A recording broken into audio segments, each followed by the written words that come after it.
The other method you would have looked at primary school is long division. So, you know, if something is much longer than what we'd normally see,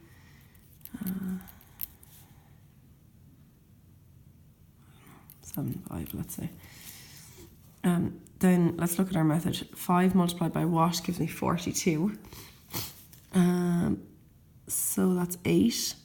8 times 5 is 40. Now, you might have done this a little bit in your head, or, you know, just subtracted in your head and etc. But I'm not going to do that. I'm going to write it all down. So 5 times 8 is 40, and we subtract to leave me with a remainder of 2, and I take down the rest of my sum. 5 into 29, or 5 times what gives me 29? 5 times 5 is 25, so I'm writing this down and I'm subtracting, giving me a remainder of 4, and I take down the rest of my sum.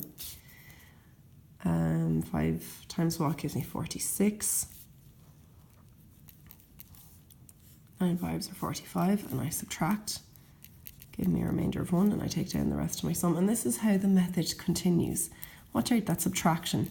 Okay, we always do it. We multiply the 8 by the 5, we get 40, we subtract. We multiply the 5 by the 5, we get 25, we subtract, etc. And I keep going with this exact same method until I'm completely finished and all I'm left with is 0. It'll be the exact same way with your algebra. You would have done this in junior cert as well, so this is just a revision of your junior cert long division.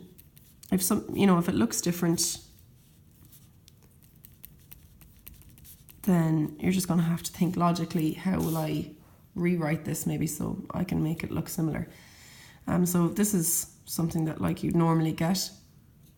What do I multiply x by to give me x cubed? It's x squared. So x squared times this. Remember I was doing that. What do I multiply 5 by to give me 42? It's 8. 8 times 5 is 40. So this times this gives me x cubed minus 2x squared. And I subtract.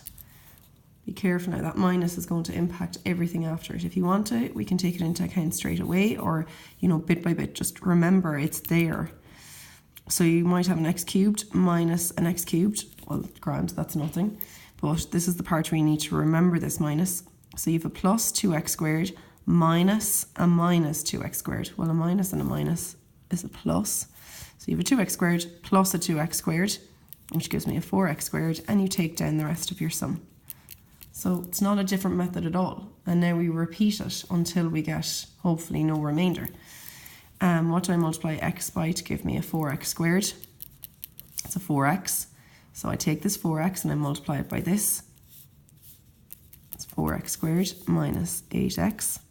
And I subtract. Remember that minus is going to impact everything after it. So that's 4x squared minus a 4x squared, which is nothing. It's a minus 7x minus a minus 8x. So the minus and the minus is the plus, so it's a minus 7x plus an 8x gives me a 1x plus 2. What do I multiply x by? Oh, I've taken the sum down wrong, sorry. That's a minus 2. That's a minus 2 from the start, sorry. What do I multiply x by? Sorry, to give me a 1x, a plus 1. I multiply this by this, I get 1x minus 2, and I subtract. And I am left a remainder of 0. What does that mean? Pause the video at any time I ask a question if you want, because otherwise, you might not be giving yourself time to answer the question. But what does this really mean?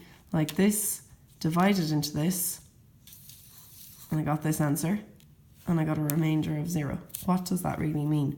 It means that this is a factor of this thing, and this is another factor of this thing, because when I divided this in, I got a remainder of 0.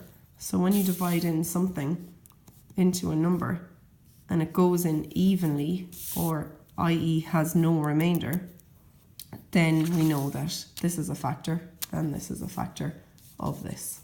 So keep that in mind. How would I know if I was right or wrong? You could always, it looks like I'm right, but you could always multiply those back out and you should get this.